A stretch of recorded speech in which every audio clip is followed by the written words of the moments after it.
Hoy vamos a ver un taller sobre Google Analytics. A día de hoy se considera una herramienta fundamental porque nos sirve para medir cosas como las visitas a nuestro sitio web, de dónde están viniendo los usuarios, con qué tipo de dispositivos, cuáles son los productos que más compran, etc.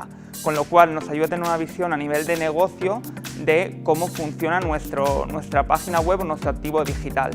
No conviene olvidar que Google Analytics es simplemente una herramienta y realmente el sacarle partido está en entender concretamente cuáles son los objetivos de la empresa y poder utilizar esta herramienta para analizar todo lo que está ocurriendo en las diferentes fases de la etapa del Customer Journey hasta llegar a la consecución de objetivos.